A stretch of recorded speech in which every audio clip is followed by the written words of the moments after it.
My name is Bond. James Bond. Shaken, not stirred. Do you expect me to talk? No, Mr. Bond, I expect you to die. I'm now aiming precisely at your groin. That's not funny, 007. For England, James? No. Hello everyone and welcome back to Enter the BondVerse.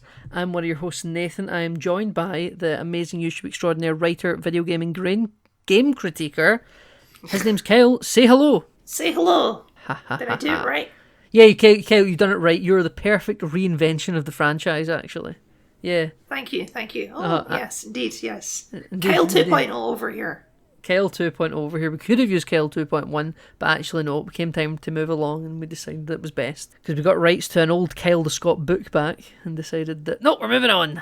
Unfortunately, the internet was really weird about the fact that I have blonde hair now. I don't think it's a big deal, but, you know, some people consider that to be a very important thing. Kyle, people saw you in one of the Angelina Jolie Tomb Raider movies and got a little bit uncomfortable. I don't think I know that part of the story, actually.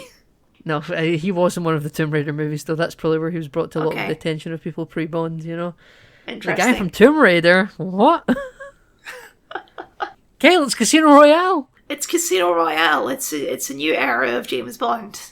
You know, in America, they don't call it a Casino Royale, they call it a Mac Royale. Oh, very good, yes. With cheese. With cheese, yes. Yeah.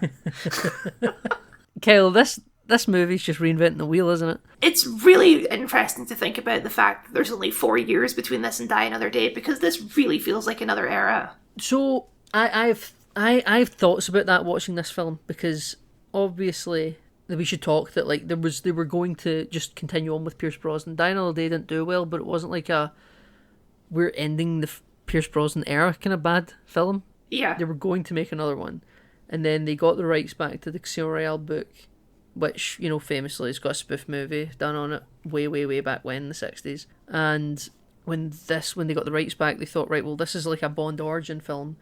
We can't use Pierce Brosnan. We must just start again with a new actor. And I gotta say, Kyle, watching this, I think you could have done this with Pierce Brosnan. I agree. Like, you just kind of the start of stuff about this being him, like a new Bond. But I can totally see, like, Pierce Brosnan falling in love and being seduced away from the spy life and all that. I think he could have pulled this off. Yeah, and then you just don't end it with the Vespa twist at the end. Yeah. This would have, because I actually don't really like the fact that franchises actually only end on like low notes. I like the thought of like, oh yeah, we can bring back Pierce Brosnan to go out in such a high watermark of being Casino Royale, right? Like this would have been so good for him. Also, we should note this is Martin Campbell. Like, yes, same director as Goldeneye. Yes. Yeah, exactly. Right. So, I can, when he's like driving the bulldozer through like onto the building site, and when he's like maybe like some of the aggressive sprinting scenes, maybe less of Pierce Brosnan would be able to do at that age. But I think he still could have done literally everything else, and I actually think he would have looked a million times better than Daniel Craig sitting around that poker table. Well, this is the thing about Daniel Craig, which is a thing I actually appreciate about casting, which he is against type slightly, because he's a bit more, he's a bit less gentlemanly. He doesn't have the same sort of vibe. He's much more like of a boxer type than like a sort of dance around in a suit type. Well, as always gets brought up in the which out of all of the different James Bonds would win the fight, everyone agrees that Daniel Craig would kill every other James Bond actor without even a second doubt. He would, because whenever you see him in a fight, it's like, that dude is a killing machine. Yeah. He's the one that most sells that. Yeah, like, one of the first things that happens in this movie is just him beating the shit out of a guy in a bathroom, and it's incredible. I think that actually also, Pierce Brosnan could have done that as well, though, I gotta say. I think it would have had a different vibe, though, you know? I think Daniel Craig does the best job of selling, like, the brutality of the action. Possibly. I also, though, know that Pierce Brosnan, based on other of his own Bond movies, has a really severe look on his eyes when he's trying to be really intimidating, and I think he pulled it off. And then we could fall into a conversation about saying, like, oh, it's the director's style, but this director literally has done a Brosnan Bond film, the best one. Yeah. So I think he would know Brosnan's sensibilities and how to do him in the right way. Now listen, I'm just saying all this at the start because I'm not going to talk about Pierce Brosnan for the rest of this episode. Yeah. But I just think that easily this film could have been the high watermark going out for Pierce Brosnan. Quantum of Solace and Skyfall and all that, forget about it. I think that Daniel Craig actually really lives in those films really well. Those films felt like they were made in the mindset of the actor they've got as Bond in a way that Casino Royale kind of isn't, in my opinion. Like I say, I think that Daniel Craig does a fabulous job, but I don't think that it's a performance that only Daniel Craig could have given. It's not playing to his strengths, you mean? Yeah. Yes, it's not playing to his strengths. It's just an amazing film that comes right out the gate and starts off a new franchise or a new era for the franchise, but it didn't need to be, and that's all I'm saying. Yes, that's all I'm saying. But also, Nathan, have you considered James Blonde though? Remember James Blonde? Remember when that was all the news stories? It's so crazy. So when they first revealed him to the press, they put Daniel Craig on like a speedboat and had him ride down the Thames in like a suit that was too big for him, and he had like a really like a life jacket on, and he just looked so nerdy. Uh-huh. His hair was too long, and the suit wasn't cool, and he had a life. And Bond wouldn't wear a life jacket, it's Bond. Then he doesn't wear one in the movie, so yeah. No, he doesn't wear one in the movie. But listen, I think that Pierce Brosnan is amazing in this role.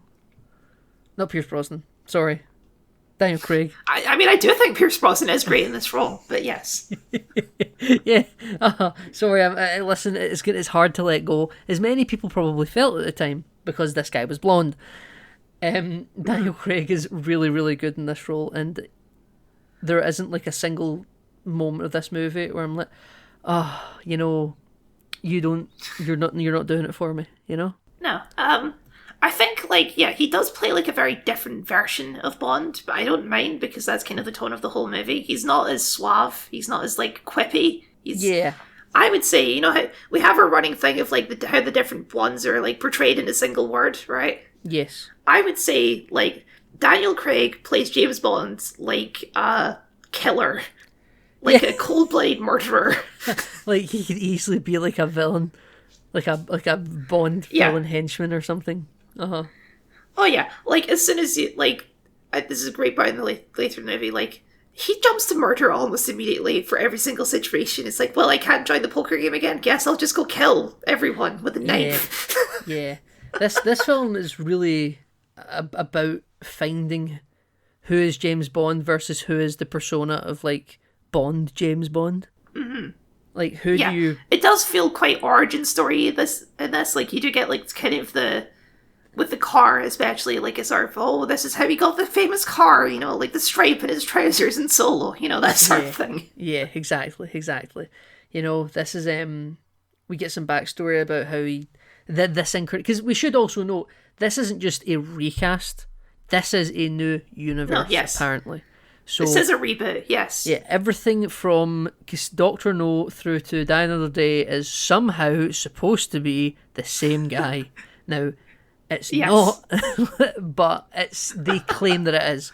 And somewhere, I could say everything between Moore and Connery is the one guy, and then everything between Dalton and Brosnan's the one guy. But except for the part when where they talk about Dalton's dead wife and all that, yeah. Apart when they talk about Tracy Bond.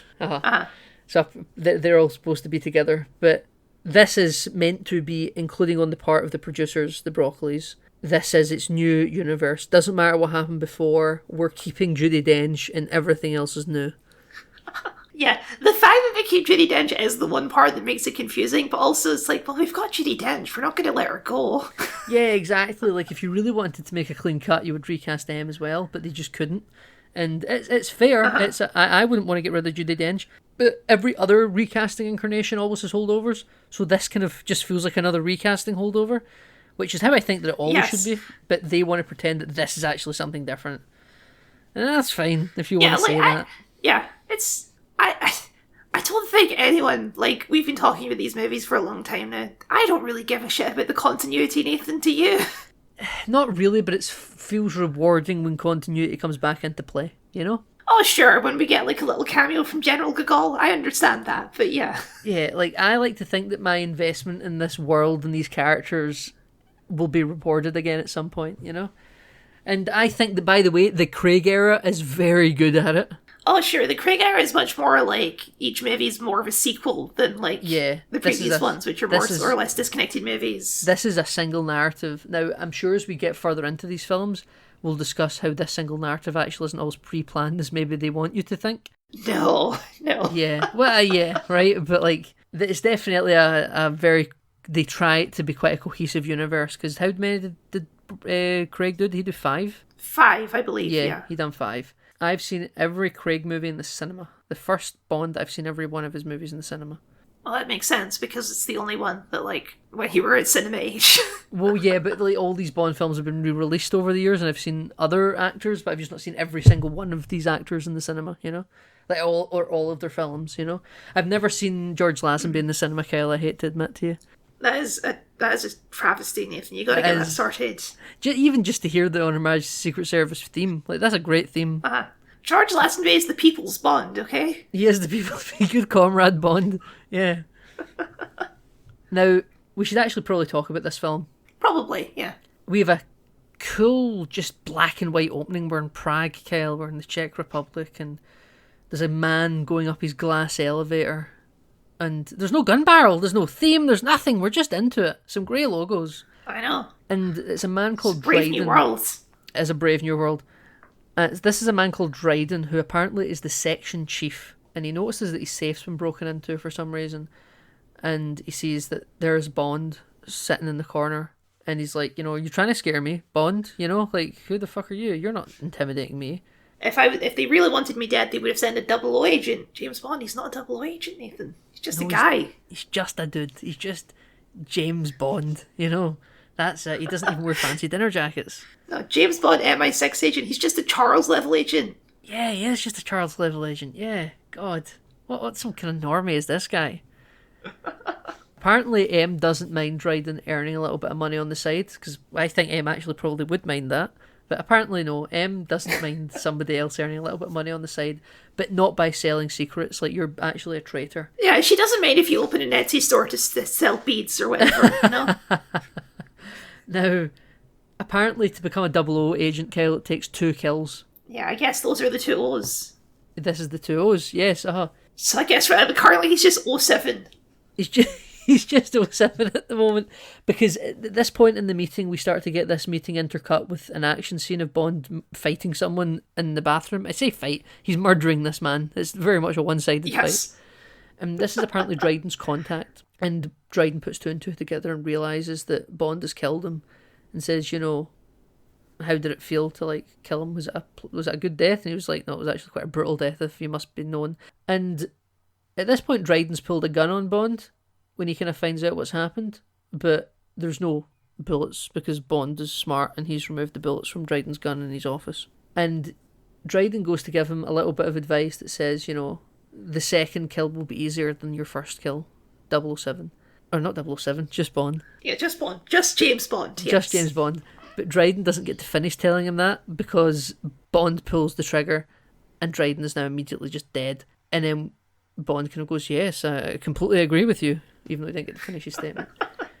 And then we kind of cut back to the end of that first kill in the bathroom, and it turns out the guy that Bond killed wasn't actually dead yet.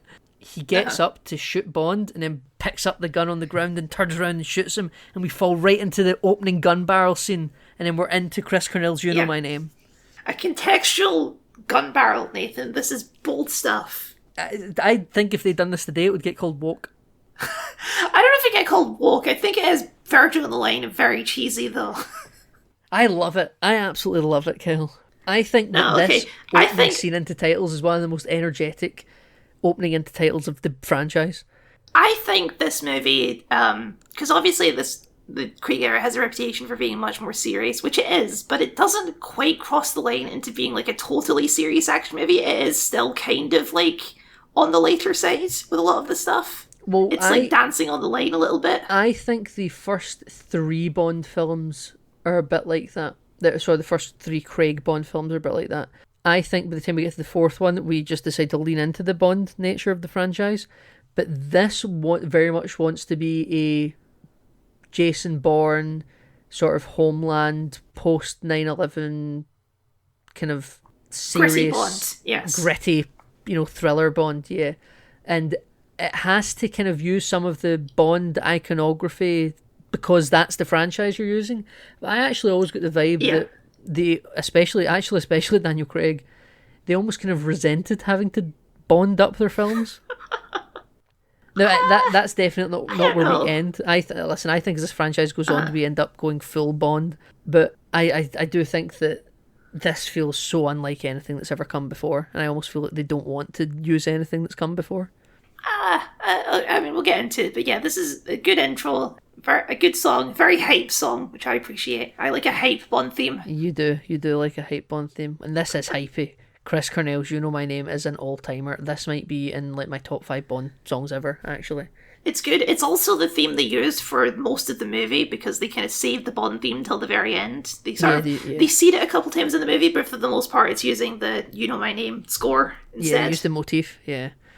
These opening titles are amazing, by the way. It's all green backdropped for like a poker table, and then we've got like gun reticles moving around tracking targets that then turn into roulette wheels as people hit them and they spin around.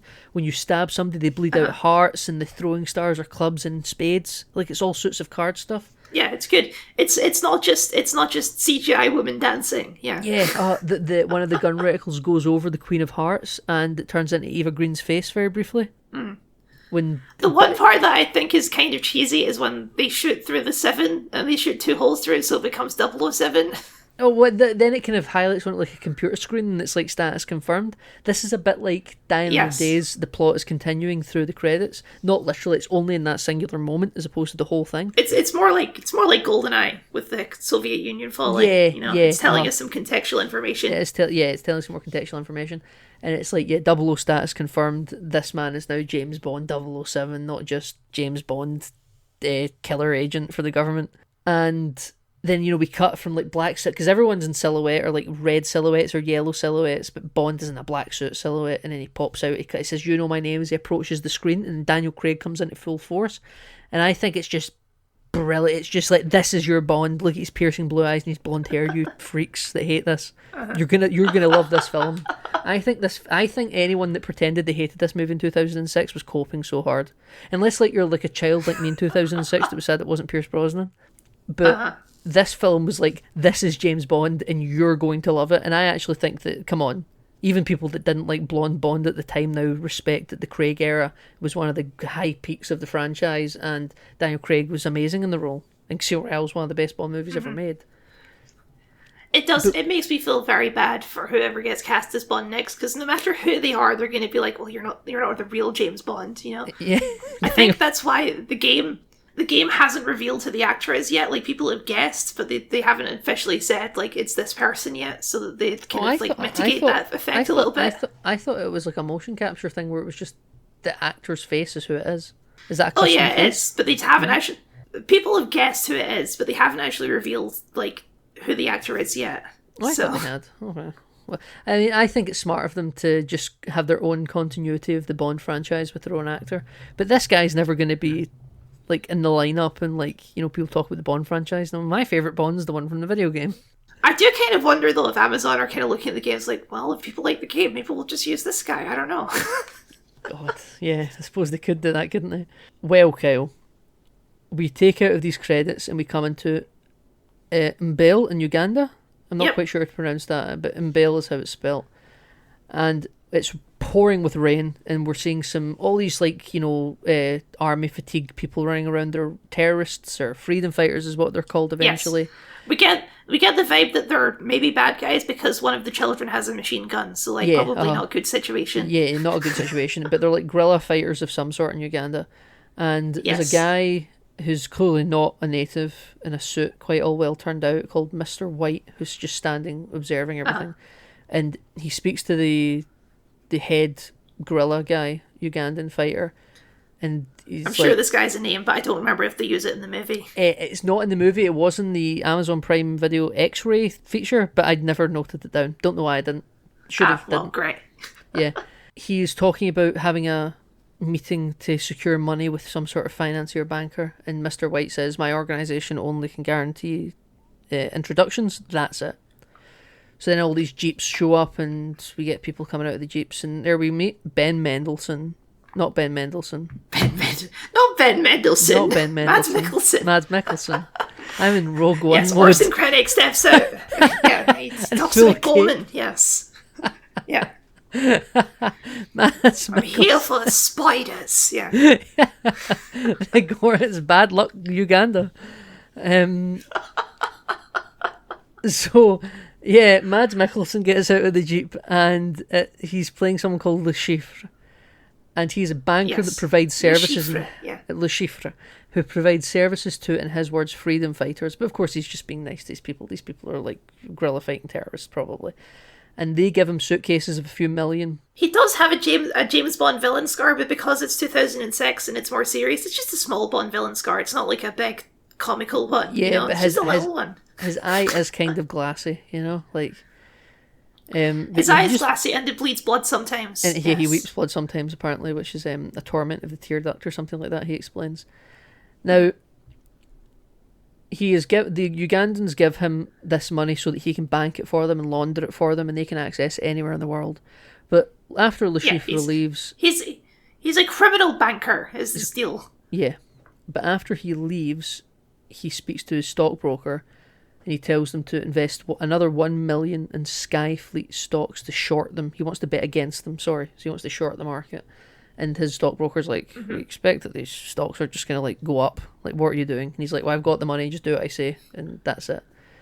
So we just kind of leave Le Chiffre for a while. He's cocky, Nathan. He's overconfident. Yeah, see, he's playing with his own clients' money on the stock market, And he's a mathematical genius and all that is what we learn later on in the movie. He doesn't mind taking gambles because he knows the statistical probability of success. Now, we leave Le Chiffre and we are in Madagascar now, where there is what is this, some sort of pheasant, cobra, snake fight? What? It's a snake fight. It's a mongoose, I think. Is it a mongoose? So like a mongoose versus a snake, and they're in a fighting pit and everyone's like throwing money down to bet for it. And there's a man there that's got a scar on his face. His facial is badly burned in a backpack. And he's being watched by two gentlemen, one named Carter, one named Bond. And Carter's so stupid, isn't he? He's like, he can't hear anything. He's hand up to his ear and he's just like, hey, it's me, a secret agent. Bond can do that, but that's because Bond has main character syndrome. Carter can't do that. Well, Bond is talking without putting the thing in his ear, which implies that he doesn't actually have to put the thing in his ear. He's just doing it out of like a sort of... He's trying to shove it into his ear to talk better. Yeah, I think it's because he's struggling to hear things. He's struggling to hear what's going on because it's just very loud around him. Yeah. So this guy is apparently a bomb maker, and they want to take him in for questioning, but they need to capture him. But then he kind of gets outed by Carter. Carter outs himself rather, and the guy starts running. So he chases him, and then Carter sort of falls into the pit and fires his gun because he's walking around with his gun unholstered. Carter's a bad guy. Yeah. Just bad. And I agent. assume Carter dies because we never see him again. Yeah, I think the mongoose must have got him. The snake must have got him. Who knows? Now there's a cool action sequence where Bond chases this guy through a construction scene, and it's very like, welcome to the modern age, we're doing parkour. Lots of parkour because it's 2006, Nathan, parkour is really cool. Yeah, it is that's what I have noted here, just parkour a couple of times here. Yeah. It is quite cool when instead of like doing volleys over fences and stuff, Bond just comes ramming through in a bulldozer. Yes, I do appreciate how this fight sets up Bond as this version of Bond is not being particularly graceful. No, it's like, yeah, because the guy does like this super cool jump through the wall and all this, and then Bond just smashes through the wall while chasing after him. This guy like jumps up steel beams of a building site like he's like some sort of athlete, and Bond just runs up the side of a crane like on a slope. And then, I do think, and this will play him a lot, this movie has a lot more about like Bond to make him an actual character as opposed to like, because Bond in all the previous movies, Bond is more like a figure, like an idea, like a Greek hero, basically, right? Yeah, like he's not Bond is always out. James Bond, whereas this movie is very much like this is a human being, and I think this fight it's cool and it's good, but it's also setting up some Bond stuff, which is, even in this early part of the fight, he doesn't care about collateral damage. Like, he's smashing the cranes, he's smashing through the walls. He does not give a shit. He's just really like, I'm going to complete this mission. He's sending massive steel pipes down to the bottom of a building site with no regard for who might be at the bottom. Yeah, he's callous and reckless, Nathan. Well, after a bunch of parkours and swings around super high up cranes and down of building sites and sliding through elevator shafts, this bomb maker makes it all the way to an embassy. Oh, I did once point out too, there's an amazing shot when they're on the top of the crane and the bomb maker pulls out a gun, but it's out of bullets, so he throws it at Bond and Bond just catches it out of the air like it's nothing. It's incredible. It's such a great shot. It's a really good shot, you're right, yeah. I actually thought when he threw it back, though, like the guy would just fall off the crane because he'd be like stunned. But no, he just slid off a little bit. But the bomb maker makes it to the Nambutu embassy. Bond is sort of like holding onto the back of a van as it's driving through the street and sort of like stalking his prey over the barbed wire fence. And then proceeds to jump over the wall because he gets to the roof of the van and just gets over in a quiet corner. And then no one questions him because if you get past the guards, everyone just assumes you have a right to be there, you know? So he makes it to like the embassy official's office and proceeds to just start beating everyone in the room up, and then the alarm gets triggered, and then the security forces and the soldiers are all after him. It's like when you fail a level in Hitman. Yeah, and everyone's alerted to your presence. Try to shoot your way out, yeah. Yeah.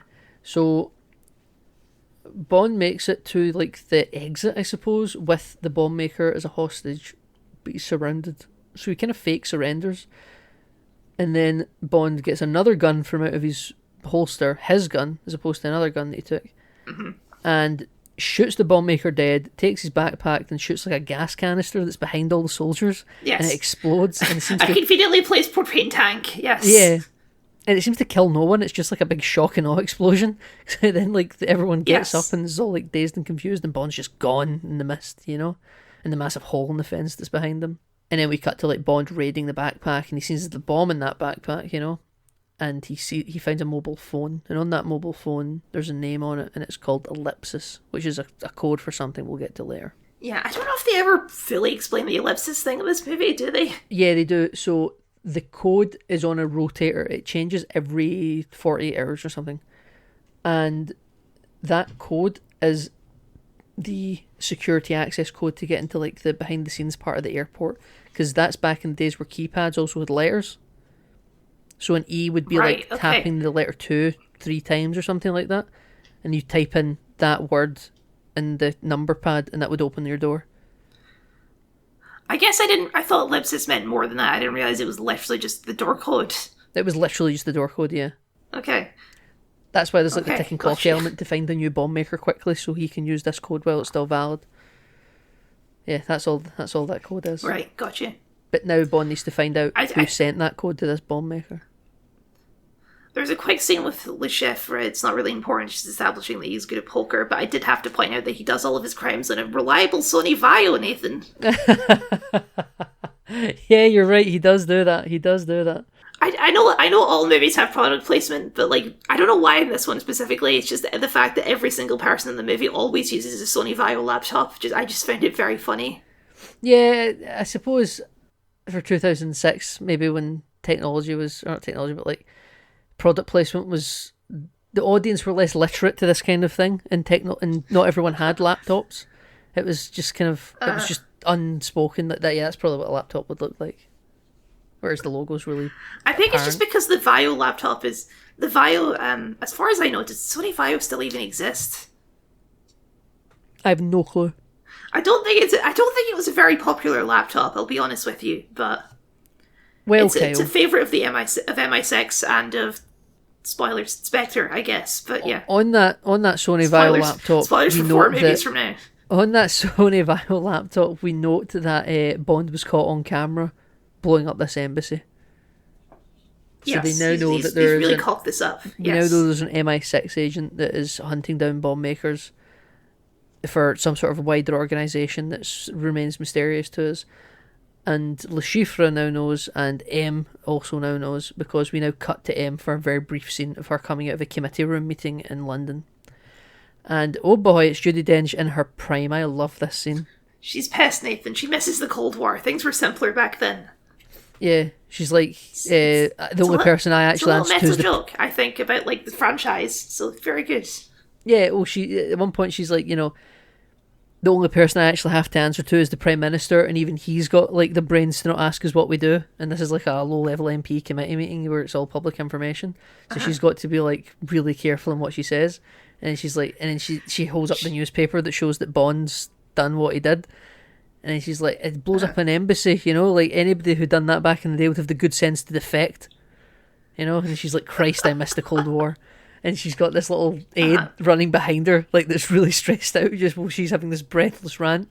And I guess I mentioned this last week with Dan the other day, but I always get the impression with Pierce Brosnan's Bond and Judi Dench is that even though M was the boss, she was coming into like a established agent, and they kind of respect that they've both got their ways of doing things. Yes. But this M feels much more of a person in position of authority. This is a well-seasoned head of MI6. Yeah. Well, that was the thing in Goldeneye, right? She was the new M. She was taking over from the previous guy. Yeah. We cut to M's house where Bond is broken into her house. Yep. Because he's a weirdo. Yep, and he knows all of her login information, is using her credentials to track phone numbers that sent the ellipsis code to that bomb maker's mobile phone in Madagascar. And it's sent from Paradise Island, the Bahamas, in a place called the Ocean Club. And just as like we get that information, the lift door pings, because this apartment doesn't just have a front door, it's a private lift. And Nathan, I have a question about this scene based on information we get later. Where's M's husband?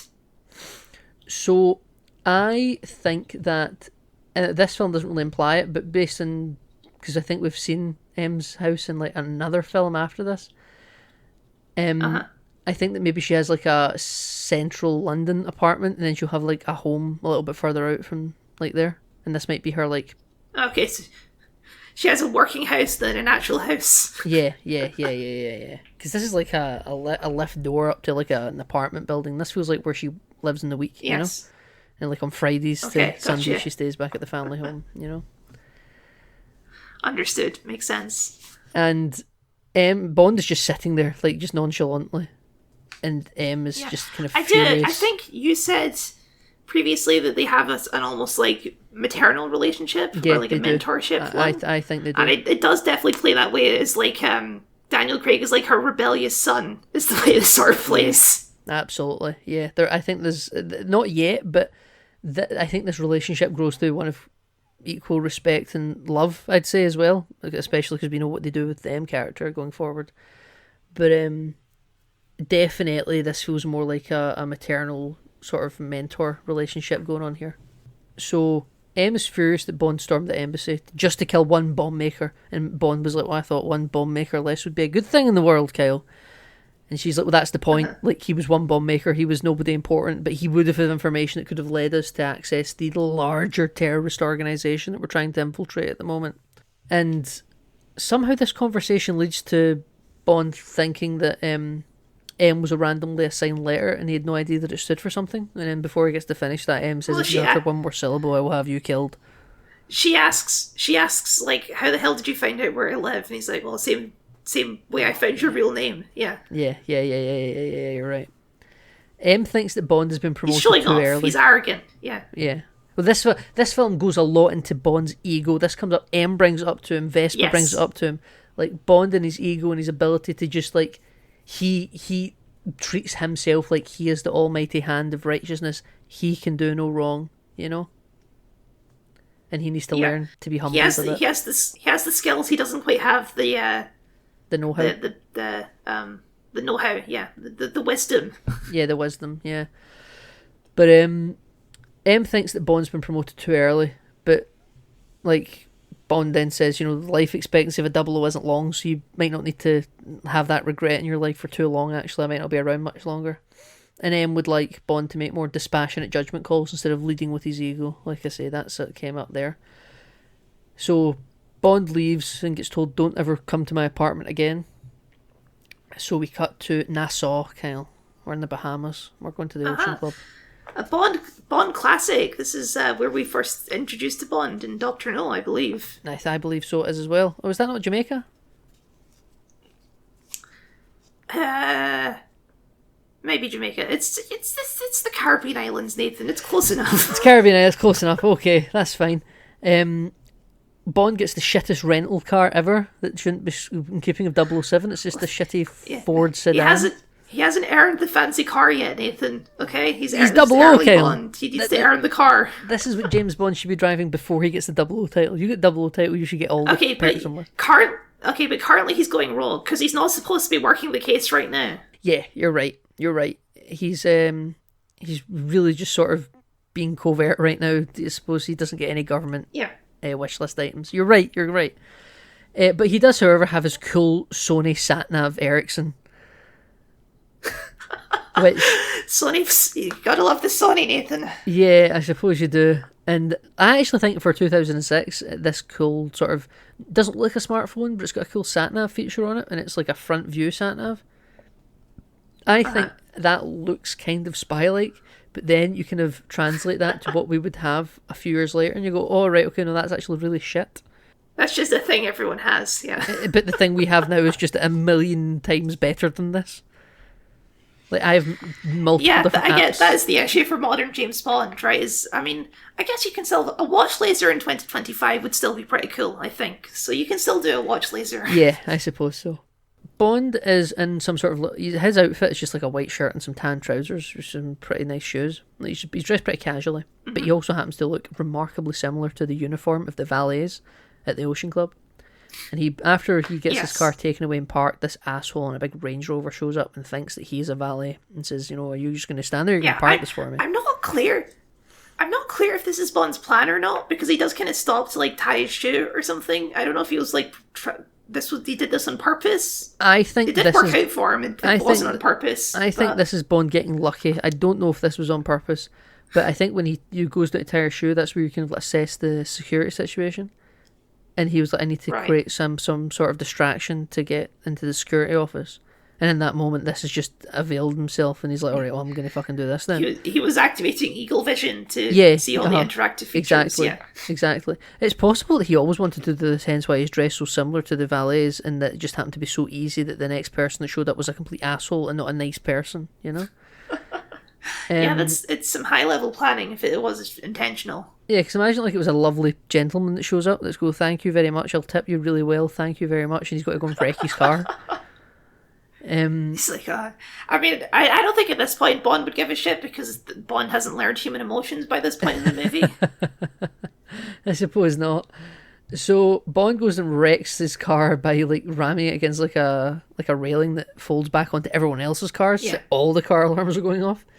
This is where Bond gets to go and check the time and date that the ellipsis text message was sent to see essentially who was on their mobile phones at that time, I guess. And he sees a guy that just looks villainous. Yes, a guy called Dimitriov. Mr. Dimitrios, Kyle. Dimitrios. Dimitrios, sorry, okay.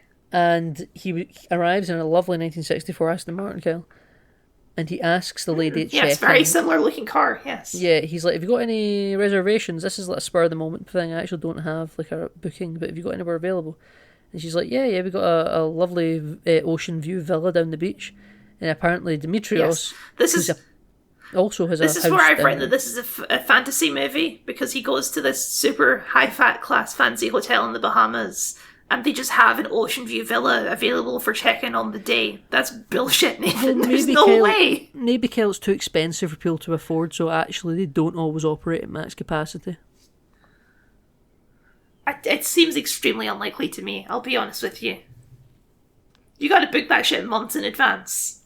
Well, Kyle... It's also unlikely that a hotel like this would even allow walk-ins, to be honest. Well, Kyle, like I say, or like you say, it's a movie. This is like in a movie, Kyle, where you go to like a location and you can get a parking spot right at the front door.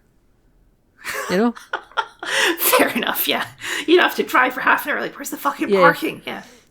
Jonathan Frakes said something in the Star Trek Insurrection commentary and he was like, see, when people ask where does the lighting come from inside a cave in a movie, you should always respond with the same place as the music. Right? Okay. You just gotta work some stuff, You just gotta let it go. So he wants to go to Mr. Dimitrios because he's the ellipsis man, and his cover story is that he nicked his car last night, or like he opened the door on it and damaged it. and the person's like, Mr. Dimitrios is a dickhead. Like, if he hasn't noticed it, don't say anything. And he's like, well, if I felt compelled to, you know.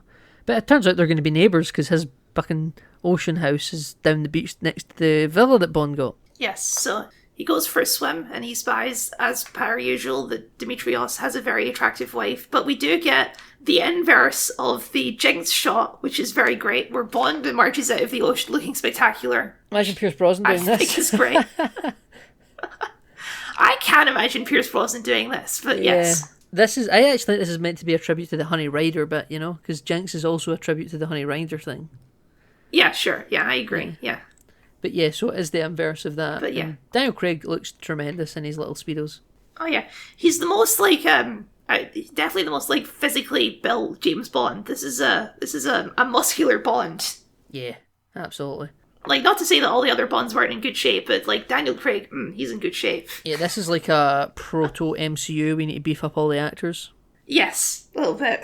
Bond is using M's login information to start looking up known associates of Dimitrov, and it alerts everyone. So M wakes up in bed, and she has like a little bedside cabinet computer. Computer, yes. Which just is like one of the campiest things in this film, in my opinion. It just looks so weird. It is a like, bit of you can imagine Desmond Llewellyn building that thing, yeah. Yeah, yeah, absolutely, yeah. Actually, something like an Abstergo villain in an Assassin's Creed movie would have. Sure, yeah. Like a little bed animus. And the husband is lying. She has a husband at this point, and she's, you know, he's sleeping next to her. And never. I mean, we assume it's her husband. It could just be her side piece. We have no idea. It could just be her side piece, yes. But she does, however, in one of the previous Brosnan movies, say, "If I want sarcasm from you, 007 will, if I want sarcasm, I'll ask my children." So we know that she's a married woman. Yes. Well, that's a different continuity, though. A different, yeah, very true, very true, very true. But apparently, Bond is looking up known associates of Dimitrios, and one of them is Le Chiffre, who M is already familiar with because he sees him and goes, "Oh, that's slimy bugger. That's who he's looking into." Okay. So they kind of know that Bond's on the case again, but like they're not going to stop him. They're just going to let him see what he uncovers. But Bond needs to go make himself known to Dimitrios. So he's going to go play some poker. And I guess Dimitrios just really sucks at poker. This is a lore thing about Dimitrios. He's just really bad at it. Yeah, you can't play poker for shit. I'm actually, at the moment, learning how to play poker, and this is my first time ever watching Casino Royale with... I used to have no knowledge, now I have amateur knowledge, but this is the first time that I've, like, watched Casino Royale with kind of understanding the skeletal structure of what's actually happening at a poker table. Uh-huh. So now I'm watching... Yeah, the only thing I know about poker is, like, you're trying to make, like, groups of cards that are good. So there's like a full house and there's things like this, and somehow these are better than other things. I don't understand all the convoluted rules that make certain cards better than others. Well, Kyle, at least it's not Baccarat. I did have that in my notes because you mentioned in the book it's Baccarat. Yeah, it's like, who the fuck knows how to play Baccarat? Yeah, that's like, you need to be like in your 70s to know how to play Baccarat. You gotta go to the weekly game at the bingo hall to play Baccarat, yeah. Probably. I don't have a clue how Baccarat unfolds. Poker's definitely a more modernisation way. This is how you get most people involved in, like, Casino Royale. You just make it about poker because more people know how to play poker. Yeah, so Dimitrios does suck at poker, and he's almost bust, but Bond raises the stakes sufficiently that the only way for Dimitrios to stay in the game... car, yeah. So he was going to try and write a cheque for $20,000, but... apparently it's only what's on the table that's valid. Now, for some reason, that also means your car keys that are incidentally on the table are also valid. Yes. Like, I mean, the lady doing it is like, well, I guess if you accept the terms, sure, I'm not going to stop him.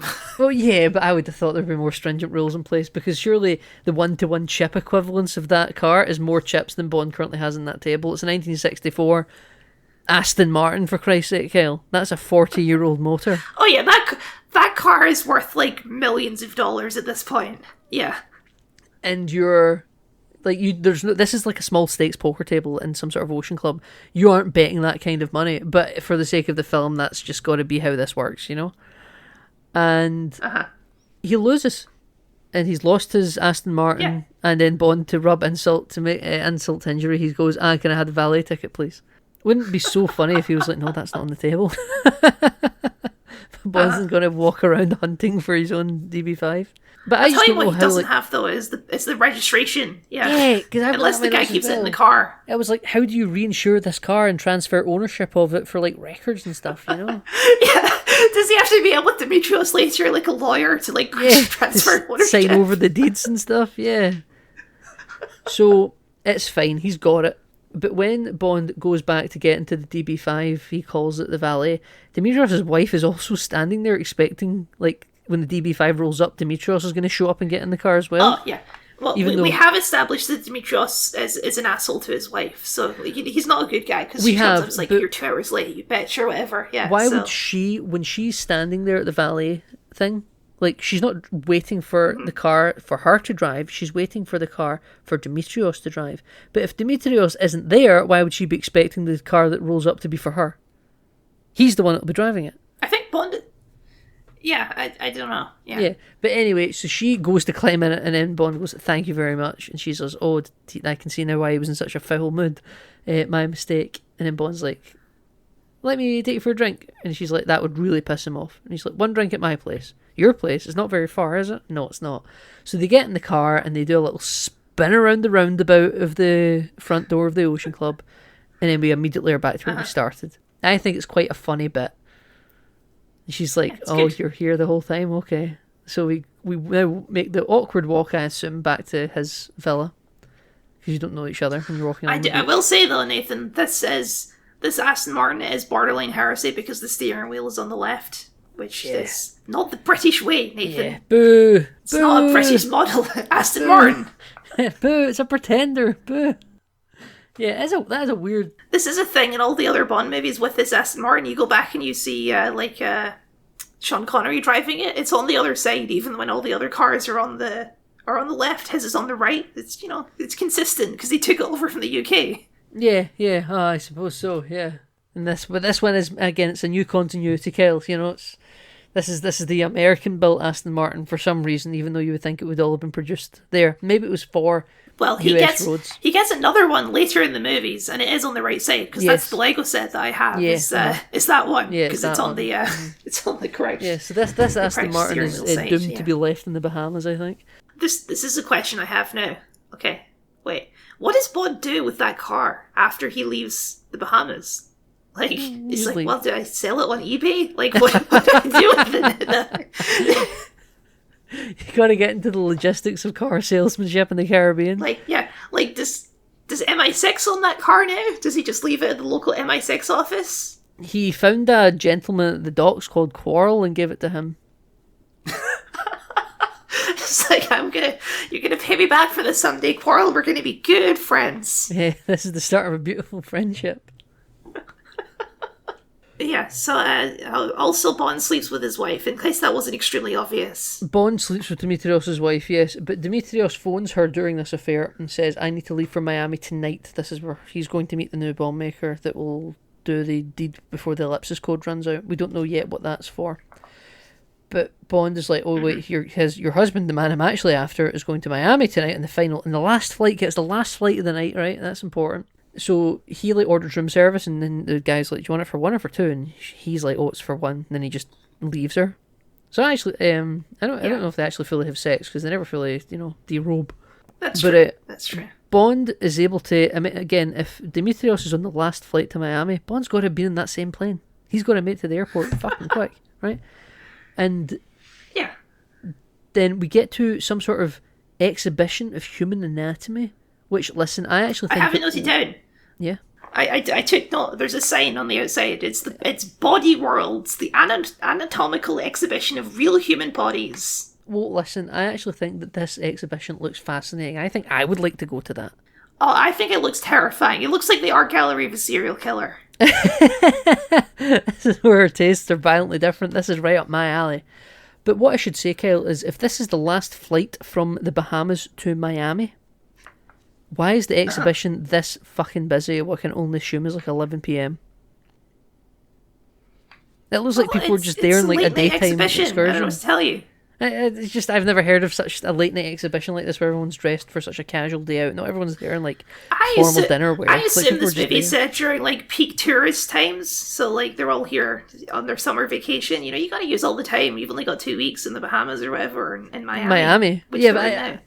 yeah, but I don't quite understand that this time of night everyone would be here, and it doesn't seem like it's a formal event because not everyone's there in like a black tie. It's just some people are there in t-shirts and shit, and like tourists. But tourists aren't going to a fucking anatomy exhibition at midnight. It's just Kyle. It breaks immersion for me, Kyle. And this is a 0 out of 10 film. Nathan, it's Body World. It's a world famous showcase, I assume.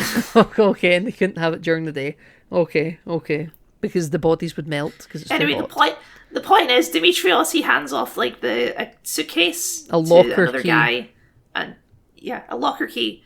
So Bond has to track him, but Demetrios, he sort of catches it with Bond, and they do a little like knife wrestling thing in the middle of the crowd where they're like trying to kill each other but being subtle about it. Yeah, we do that, don't we? But then Demetrios loses that fight. So F Demetrios. Yes. And then Bond looks back to see that the locker key that Demetrios left in a stack of poker chips is now gone. So he runs outside and he calls the Ellipsis phone number.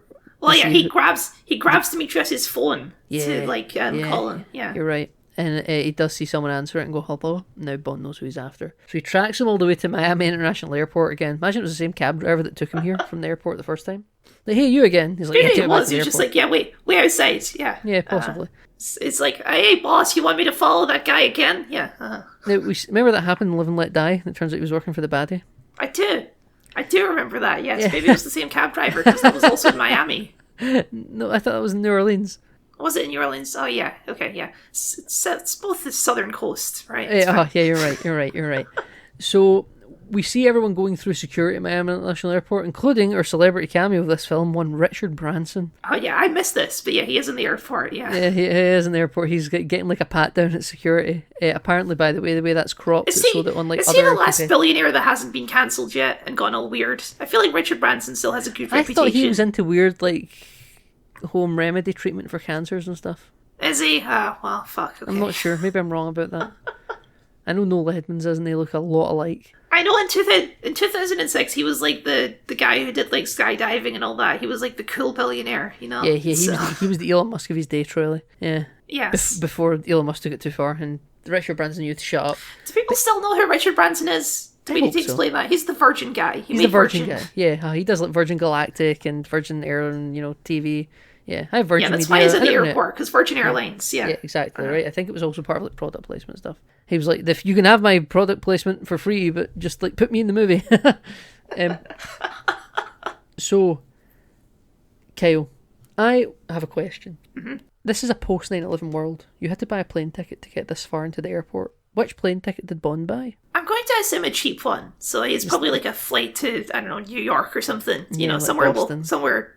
domestic. Yeah. I wonder who the person is that would have sat next to James Bond on the flight. Who'd have got lucky, Like some kid that would have been kicking his chair the whole time. Well, I don't know how lucky, because I'm assuming the flights were delayed by several hours after the incident that happened, Yeah, you know? I suppose don't think they so. were... I think they took some time. Well, Bond saved lives here, Kyle, right? That's what's important. Now, Kyle, this is the bit where we find out Ellipsis is also the code to open the security doors at Miami Airport, because the guy goes through this door, then goes to a locker, and when he opens the locker, that's where he gets his like security gear and equipment, to pretend to be a security guard. M has identified, because he knows that Bond's there, because Bond calls to be like, he's going to blow up the fucking prototype plane at the airport, like, get on it. But M identifies that the Well, yeah, target he just is says there's going to be a bomb going off. Bond Yeah. doesn't know what it is yet. Yeah, he doesn't know what it is yet.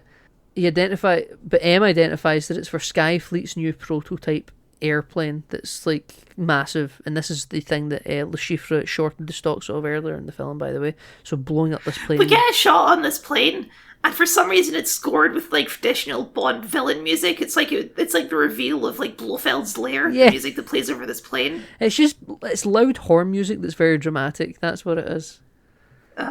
It almost sounds like the scene in The Incredibles where Mr. Incredible's looking at like all the superheroes that the Omnibots. Yes, yeah. I love it though. Now, the bomb maker's bomb is a little keychain explosive that he's attaching to a fuel truck, and he's going to drive the fuel truck at the plane whilst it's fully loaded and all that, and he's going to get out and roll away from it. Bond is now in hot pursuit, and he's just rolling over this guy. The smoke alarm's been set off, everyone's evacuating. It's after chaos and pandemonium. And now the police are chasing after the truck, and they're trying to kill both Bond and the terrorist. Yeah, well, I don't know, Bond's a secret agent. Yeah, they don't know Bond's secret agent. And this truck is getting real fucked up. It's losing all parts of it. It's got oil leak. It's got fuel leaking out the side of it. Its front's all messed up. Its lights are off. It just looks like a husk that's moving just through just sheer momentum, you know. Tell you what, though, they build them to last, those things. They do build them to last, yeah. You gotta give it credit. There's a plane that's going to land on the runway, and they've got to, you know, the bit where you've got to get over the train line before the train comes? It's the same, but with an airplane. You know, you get to go over that part of the runway before the plane comes down, and this pilot pulls up. And Shout out to that pilot, though. He pulled up just in time. Yeah, creates a massive backdraft. No one on that plane even knew what was happening, you know? They're just like, oh, I guess we couldn't land right now. Yeah. But it actually causes, with the backdraft of the jets kicking up, for a police car to just go tumbling back. I hope it was empty. I don't think it was. Oh, well, okay, that's not great. But Bond is able to attach the little keychain explosive to the terrorist's trousers without letting him know. Yes, we don't see this, but yeah, it does happen. Yeah. It is a little sleight of hand that happens but yes, it's meant to be a reveal. So the guy gets out of the truck, and then Bond's just stuck in the truck trying to slow it down, but the brakes aren't really working, so he's like really struggling here, and he pulls it round, and it stops right at the nose of the plane, Kyle, and he kind of is breathless, and he kind of looks out the window and looks up at the plane, and he's like, that's a bloody big plane, you know? That's the look he's giving it anyway. Yeah. And then he gets out of the... so he gets arrested because obviously the police think that he's the one who's doing all this. They don't know there's another guy there. Yeah, and because the other guy's dressed as a cop, you know? And yeah, so he looks over at the terrorist that's standing there. He's like, I'm going to blow it up and you're all going to die. Like my evil supervillain moment, though he looks so fucking close to the explosion it would kill him as well. But no, he hears the beep, beep, beep, beep, beep, beep, beep, beep, speed up, because it's actually attached to him, and we don't see it, but you hear this really kind of violent squidgy explosion happen off camera. Well, what you do see is Bond giving like a sinister smile as it's happening, though. Yeah, he does, yeah. Now, Skyfleet stocks didn't crash. That plane, if it had exploded, would have put the company to near bankruptcy, Kyle. That's what we learn in the next scene. And someone has lost massively because of that. And Le Chiffre, apparently, because he's on the phone to stockbroker, they say, we don't know how much you've lost yet, but like the bonds run out and this isn't something that you can get back. But Le Chiffre has apparently lost, because he knows the numbers. He's lost $101 million, $206,000 million or something like. I can't pronounce that. Yeah. I think this is such an interesting setup for a Bond villain, where it's like, he's desperate. This is his last chance, is this poker game. He's been playing with his clients. It's a very different vibe. Yeah. It's a very different vibe for Bond villains who are usually like, oh, I'm in control, I'm all this. Like, Le Chiffre is flying by the seat of his pants for this entire movie. Yeah, he's other people to answer to. They're not even like global supervillains either, but he needs to get this money back or else he's going to die. Yeah, he's in over his head. I like it. I like this too. Le Chiffre, by the way, has had Dimitrios' wife tortured and killed because she was the last person alive. Pretty gruesome. She's like tied up in like a hammock and like a bikini, just like the crabs are in about her. Pretty bad. But MI6 there's like a little assistant guy who like throws up when he sees it. Bond's just like, oh, it's dead body, you know. Yeah, dead body, because M's here as well. In this business. Yeah, and M's like, this is quite the body count you're building up here, you know. And you know, but and M's like, I can see that clearly emotion isn't your problem here, like attachment isn't your problem, like you're too detached if anything, you know. But M can see the strengths to this, and then M gets a tracker implanted in Bond, and this is where we learn some stuff about Le Chiffre, that he's a mathematical genius, he's Albanian, he'll be desperate. He started a high stakes poker game in Montenegro at Casino Royale. 10 players, Kyle. It's a That's 10 the name million. Of the movie. Yeah, well, crazy. It's the name of the movie. What is this? Some sort of Casino Royale? It's some sort of Casino Royale. Yeah. It's a 10-player high-stakes poker game, Kyle. A $10 million buy-in. And then if you get out, you've got one $5 million rebuy. Winner takes all, upwards of, or roughly, potentially on the table, $150 million you can walk away with here.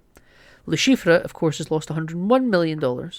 So this would cover his losses and then Yes. some. This is what he needs to come back big here, you know?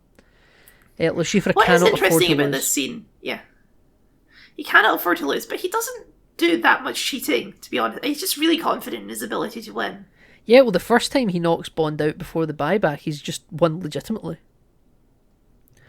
Yeah. The word in the street is that Bond is the best poker player at MI6, so M's going to place him in the game. I don't know how you apply to join a high-stakes 10-man poker game, but that doesn't matter. He's in.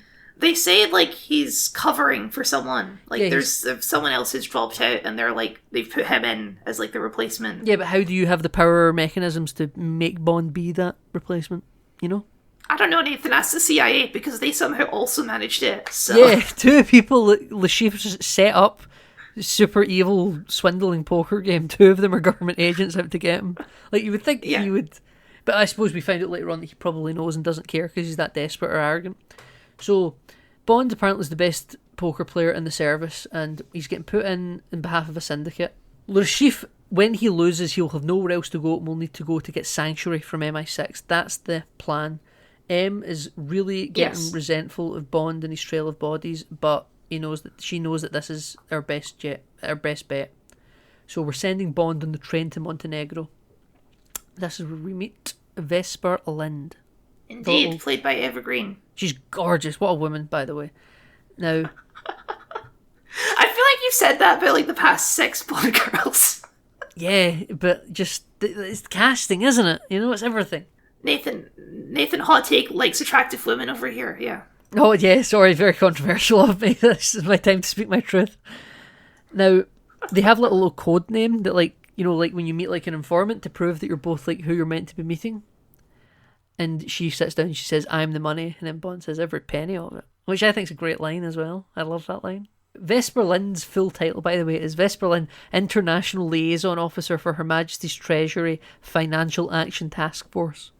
Not a mouthful at all. Not a mouthful at all, I'm sure. This is where Bond quips would come in if this was a campier film. I mean, he's a little more quippy around Vesper, which A is little kind bit. of like part of the movie. Well, let's quickly establish what Vesper's role is here. She works for the Treasury and is the person authorising the funds for the poker game. She is aware that this is for some sort of taking down of international terrorism, and she's aware that if Bond loses, we are going to be responsible for directly funding global terrorism as well, because that's £10 million of British government money, with the 5 million buy-in only to be authorised if Vesper thinks it is prudent. So she does have power in this situation. Bond is just here to play with her money, in effect. They do some Sherlock Holmesing to each other, where they like cold read each other. Yeah, absolutely. Very good. Yeah. It's good. It's a good scene. Yeah, Bond can tell that Vesper is insecure, not being taken seriously. She dresses more masculinely to be sort of seen as intimidating. She kind of comes off as a prick because of it. Actually makes it less likely for her to advance in her career relative to her female compatriots, because that she comes off as so cold-shouldery, though she's using it to actually get ahead of the other women, and also probably an orphan. Vesper Lind then does the same thing back to Bond and goes, "Well, because you jumped to orphan, I'm actually going to assume that you're actually the orphan here, though we might both be." It went to Oxford, doesn't really wear the suit like he belongs in it, wears it with a certain level of resentful, doesn't look like you came from money because you were an orphan, you probably went to Oxford based on someone else's charity. And by the way, I think both of these people are right about each other entirely here. I mean, yeah, that's the implication. Yeah, that's the implication. It's not like Vesper comes out. It's like, well, that's actually completely wrong. I love my parents. Okay. Yeah. So this is where we're talking about like bluffing and all that, because she's like, is it not just like luck? And she's like, no. Bond's like, no, it's statistical probability, and you're not playing the hand of poker that you've got. You're playing the person across from you, but bluffing. But she's not interested in James Bond, Nathan. She makes that very clear. She makes it very clear she's going to pretend that she has not noticed Bond's perfectly formed arse and will stay focused on the money. Yes. And Bond's like, oh, you noticed. And then, because they've just finished dinner, she goes, "How was your lamb?" And Bond says, "Skewered. One sympathises." And then she just goes like, "Good evening, Mr. Bond." She goes, "Good evening, Miss Lynn." And he stands up, 'cause it's gentlemanly to stand up when the woman leaves the table. And I just think this scene is just so good, just so tightly written, this intimate scene. They start talking about their watch, his watch, she goes, "Oh, is it a Rolex?" He goes, "Omega," and she goes, "Gorgeous." It's just so tightly written. There's no waffle, no ims and ahs, no added, on stuff for a little flourish. It's just great. Clearly, a lot of tension, a lot of chemistry. Great character building scene. But then he calls her Stephanie Broadchest in the next scene, Nathan. So Doesn't he just? Yeah. We get some last minute cover information for Bond and Vesper, and his name is Mr. Arlington Beach, professional gambler, and she is Miss Stephanie Broadchest. Yeah. They're very much in love, but she's a Roman Catholic in this cover, which means 2 separate beds. And then he always says, I hate it when religion gets between us. yes, they're doing some flirting. Yes. Yeah, no office bants really in this film, but we're getting plenty of it here on location. So a couple things. We meet the hotel. He immediately ditches the cover identity because he doesn't need it. He's like, well, he knows my name anyway, so fuck it. Yeah, well, I love that, like, he says, I'm Mr. Bond, the reservation will be under beach. And she's just like, what the fuck was that Yeah. about? Bond loves it. He's got a little cheeky smile on his face when she's fuming. The receptionist is like, have a nice day. And he's like, well, thank you. We see Bond's new car. It's a new Aston Martin, very nice. And we also meet Renee Mathis, who's a vaguely important character in this movie. Yeah, he's like your on-the-ground fixer. He also ends up being a bit of a red herring. Yes. Yeah, he's kind of like, Le Chiffre, by the way, has like purchased the use of the local police because he's friends with the constable, but I've used Photoshop to plant evidence that the deputy's going to use to arrest them. His good friend, the deputy sheriff. And that's kind of like just saying, basically, we have Le Chiffre where we want him. He doesn't really have any outside help. This hotel is going to be his castle. This is where you're going to take him down. The local police aren't on his side. He is surrounded. You win or he wins. He gets extracted by British Secret Service, or you fund global terrorism. That's the game. That's basically what Mathis is here to reinforce. So there's a lot of poker in this movie, believe it or not. Yeah, Mathis, by the way, is also your audience exposition. He explains how poker's played to the layman. That's true, yeah, because he's talking to Vesper about it. He's like, okay, this is what they're doing now. He's got the hand, he's going to bluff, he's got the tell, yeah, all this stuff, yeah. He has to raise all in to match that, yeah, all that crap, yeah. Exactly, yeah. To check whether to raise and fold and all the rest of it, yeah. The big blind, the small blind, all that, yeah. So... Oh, yeah. I mean, I don't know how much commentary we can provide on the poker stuff themselves, but they are all very well shot, all these poker scenes. Oh, yeah, they're so There's well lots shot. of good tension, lots of staring at people, yeah. I'll tell you how I know this is great, right? I've watched this film since a very young age, and I've only ever now once watched it with even having the vaguest idea of how the fuck to play poker. And despite not having even the nearest hint of how the hell to play poker, I've always found these scenes fascinating. No clue how to play poker, Kyle. Not a clue. And It's all about the really character good. stuff, that's why. Yeah. Exactly. It's shot really, really well. But I will say, a detail I really like about all the poker scenes is that all the other players around the scene are all like, they all have like a gimmick of some variety. Like there's a dude with a ponytail. Yeah, there is. Yeah, There's like there's a really big guy. Yeah. Yeah. The Asian lady, by the way, at the table, she was one of the people playing with Le Chiffre on his private yacht earlier in the film. Yes, I did notice that, yeah. I like that because it feels like any of these people, they could be like a Bond villain in their own right. This is clearly a table of like high level people, and also Lighter. some Jeffrey Wright type is there, yeah. Yeah, well, apparently Bond, I quite enjoy a little scene before they go down to play poker, right? Where Bond gives her a nice night dress to wear.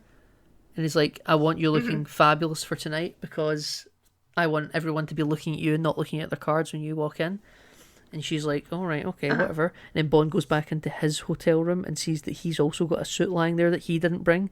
And he's like, what's this? Like, I've already got a dinner jacket. And Bond's like, and she's like, why want you looking fabulous? I want you looking like you belong at that table as opposed to like an agent that's got a shit cover, you know? And he's like, this is tailored. And she's like, well, I sized you up the second we sat down for dinner. Like, I know your measurements, it's fine. And it's just really great stuff. I think both of them look $1 million in this first poker scene. He looks amazing in that dinner jacket and tuxedo, and Vesper Lynn just looks so gorgeous in that dress. Just like, she even comes in from behind everyone else, and it's Bond that gets distracted, and he ends up losing that hand. Because she does that on purpose because they're flirting, Nathan. Yeah, you're going to fund government money because you want to flirt with Bond? Okay. Or as we find out, actually, maybe she wanted him to lose. Oh, yes, well. I like this dealer. This dealer's really cool. When he shuffles the cards, he just sort of throws the cards on the table and just sort of shimmies them around. It does like a big shuffle. He's a professional. He has He has a little like poker themed vest too. Yeah, I he think that's a does. usual dealer thing, Yeah. but it's When it's Bond, very it's we very should- flashy. Just to cut to the end very quickly, because I don't want to bring it up later on. When Bond wins this later on, he gives him a tip. The card that he tips him with is a $1 million tip. Crazy. That's a big tip. That's a big tip, right? Because the guy just takes it with like no like appreciation. He's like, "Thank you very much." Like, I expected to get tipped $1 million. But a little bit of class from Bond there, though. I like it because he ended up winning 120 million from this game. Nothing major happens at this first scene at the poker table, but we do cut to there's like a break in it because they've been playing for 4 hours apparently. Yeah, well, I Seems should. like a lot of freaking poker. I want to but- note here though that Bond gets under Le Chiffre's nerves by ordering a martini for the table, and it's a custom drink of his with 3 measures of Gordon's gin, 1 of vodka, half of Quina Lily, shaken over ice with add a thin slice of lemon peel over it. Kyle, I've had this drink before, and it is called a Vesper martini. And That's good. Yeah. it's gorgeous. It's very nice. Well, apparently everyone at the table agrees with you because they're all like, "Oh, I'll have one. I'll Yeah. have one too." And then the chief was like, "Is everyone? Can we play cards now?" Yeah, please, everyone ready to play some poker? I love that our mysterious American friend at the table, who we know is to be Felix Leiter, but the film doesn't reveal it yet, says, "My friend, bring me one as well. Keep the fruit." I just love that line delivery. But yeah, Le Chiffre's getting really annoyed. And then, yeah, we're right, Kyle. There is a break after 4 hours of playing. What happens, Kyle? Tell us. Yeah. Well, the chief goes to his room and is like, "Oh, what's so?" His girlfriend is there, who's like a minor character in the movie, and he's like, "What's so important that you brought me up here?" And then he gets attacked by those guys from Africa, Nathan. Yeah, he does. Absolutely. And everyone's sweating really profusely here, you know? Oh yeah, there's a lot of very sweaty people in this movie a lot of the time, especially Le Chiffre. Everyone looks He's, like a... he's in a lot of stress. Everyone in this film looks like a changeling that needs to regenerate. But yeah, I do like the scene because they're like, "Oh, well, I take your hand, but you needed to play poker, so I'm going to take your girlfriend's arm." And so she puts her arm, they force her arm, he's about to cut it, and then he does it, and he looks over at Le Chiffre and he doesn't give a shit, and he's like, "Well, you need to find a new boyfriend, lady, this guy sucks." He's got a point. Yeah, he does have a point, although she sticks with him, though, so, you know, she must be really in love with Le Chiffre. We should note here, though, that Mathis and Bond had planted a tracker in Le Chiffre's inhaler, and they've been following him up to the room. And then just as they're like about to scope out the room from the corridor, the Ugandans come out, and Bond and Vesper have to like kiss in like this stairwell. But then as they're passing him, one of them looks into Bond's ear and sees his earpiece, and then goes, "He's a government agent." And then that's what causes. Is that what happened? I missed that. I thought it was just like he was like, "Well, this is just a thing people do in movies. No one's just making it in a random hallway." Yeah, no. So there's one tracking shot. It's meant to be like eye level of the Ugandan man as he's walking down the hallway, and it zooms right in on the ear as it turns, and you can see there's an earpiece in. Mm-hmm. So he knows that like this is a setup. And anyway, we get a massive fight in the stairwell, and Bond kills both of these men. It's great. It's so. With all the action in this movie, it's so brutal. Like, just smashing into walls and throwing over banisters and all this. The action in this movie is really, like, physical, if that makes sense. Yeah, this is like a precursor to John Wick. This is almost martial arts. There's a lot of kinetic energy here. Well, yeah, that's what I like about it, though. Like, it's this sort of less choreographed feeling to it. It's like, this is all spur of the moment, like, just bashing with people with whatever you've got in hand. Yes, true. It's good. So Bond has won the day. He's killed these 2 people, and Vesper Lynd is just like in tears. She's in tatters. She's shocked because she's had to help him by knocking the gun out of the guy's hand. And he goes, "Tell Mathis where the bodies are. Let him know where I've hidden them. Say I want them gone. Do it now." And he goes and hides the bodies. Mm-hmm. But Bond's got to go back up to the room to go get changed and go cover his wounds because he's got to go back and play poker. He doesn't have time to deal with this. Bond goes back to play some poker, and Le Chiffre notices that Bond's changed his shirt. And he goes, I don't know how, because it looks the same to me, but I guess he has some good attention to detail. It looks the exact same, Kyle. I agree with you. Le Chiffre's like, "I hope we're not causing you to perspire, Mr. Bond." And Bond says, "I won't be considering myself to be in trouble and still start weeping blood."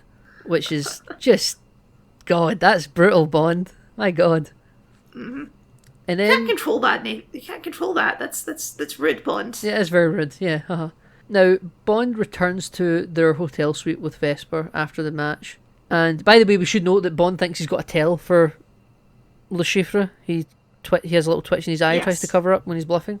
And we think that is a tell that he's relying on at the moment, and he tells Vesper and he tells Manthus about it. We go back to the hotel room, and Vesper is still fully dressed in a cold shower, just sitting on the floor. Yes. And she's like in Just shock. quivering, yes. Maybe it's because you're having a cold shower, Vesper. Turn it up a bit. And Bond comes down and just sits with her in the shower, and she's like, I can't get the blood off my hands, I just see it all the time. Like, she's really traumatized, and I understand.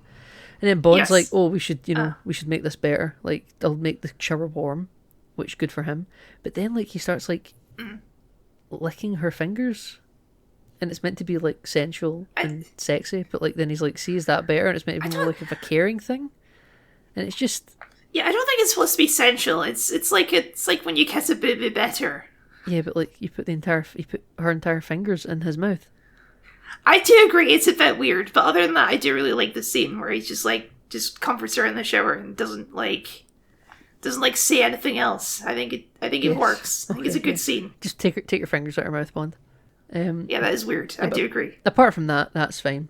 So the next day, Vesper's sleeping. Bond is speaking to Manthus about what he done with the bodies, and they're standing on the balcony. And then he calls some poor man's phone, and some poor man's got the police giving him grief. No, he calls the dead guy's phone so that they hear the phone ringing in the boot. in the Yeah. boot. Yeah, you're right. But who's this poor man who's framed? He's still got dead It's one of the bodies. players, so Like- he's knocked it. It's one of the other players at the table, so he's knocked him out, so there's less competition. Oh, is it one of the other players? Okay. Yes. Well, Bond returns to the table, and Bond's got to go all in here because Bond doesn't really have a lot of chips left. Like, he's okay, but he's pretty confident he can get a big win over a lot of people here if he goes all in. Mm-hmm. And Jeffrey Wright is fucking on his arse. You know, he's really in trouble. He's not got a lot left. But Bond. Jeffrey Wright's watching it. He's like, well, clearly someone knows something I don't. Yeah. So Bond goes all in. Le Chiffre goes all in. Le Chiffre wins that hand. Bond is out of chips. Bond is bust. Le Chiffre goes, you must have been thinking I was faking the tell, Nathan. Yeah, he was faking the tell, yeah. So he bonds like to Vesper, I need you to authorise the 5 million rebuy. Like, I need to go back in. And Vesper's like, I don't think that'd be prudent, to be honest. You've already lost 10 million, and your ego is the reason you lost. Which keeps coming up in this film, you know? And he's like, yeah, but come on, if I know I can beat him, like, it might have been ego, it might have been whatever, but I can beat him. She's like, no, I'm not authorising it. So he is fuming. He calls her a bloody idiot and just like... Yeah. This is the point where he just takes a knife and is like, well, I guess I'm just going to go kill the security guards and kidnap the sheriff with no future plan. Yeah, absolutely. In the middle of the poker room, he follows him down the stairs. And then just before he's about to get to them, is like a bloody demon.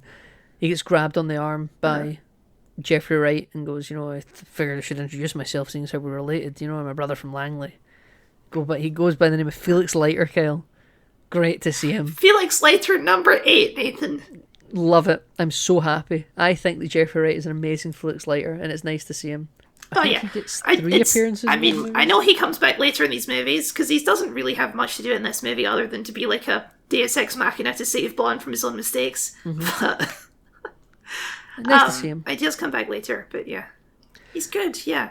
Yeah, he might be the best Felix Leiter. Yeah, he's definitely a great one. But he's like, you know, come on, Bond, you definitely have these guys. I think you do, you know. Like, why are you not buying back in? He's like, no, I'm not buying back in. He's like, well, here's the thing. I'm bleeding chips here. Like, I'm dead on my ass. I'll stake you. Like, I'll let you buy back in. I'll give you the 5 million.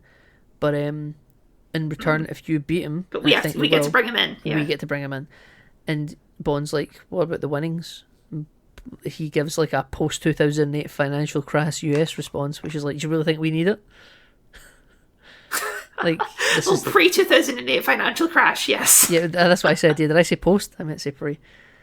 You said post, yeah. Yeah, he gives a real pre-2008 financial crash response. He goes, do you really think we need it? Like, you have it. Have your 120 million winnings. You need to give back the 10 million buy-in to the British Treasury. The 5 million rebuy was never paid out, so that's what, $110 million you're just getting to keep for yourself? Go for it. We're the Americans. We don't care. I have to assume that MI6 wants all that money, right? You would think so, but... They're not going to let Bond keep it. I mean, yeah, but technically it was private gains. I guess they get the 10 million. It's most likely blood money, though, right? You know? Yeah, I suppose. It's not really clear. I suppose later on in the film they do talk about depositing the winnings back into the treasury account. So, yeah, I guess that he's not getting to keep it. Mm-hmm. I wonder how much a British Secret Service agent gets paid anyway. What's his salary? I mean, I don't know. That's a great question. Like, Yeah, what's in the we do terms see of later contract? he does buy an Aston Martin. That's like his personal car, right? Yeah. So He earns not probably bad. quite a lot. Yeah, because he wants to resign Yeah. from MI6 with Vesper, and he says he's got enough money to like keep himself afloat, for a while. So he's okay, Yeah. So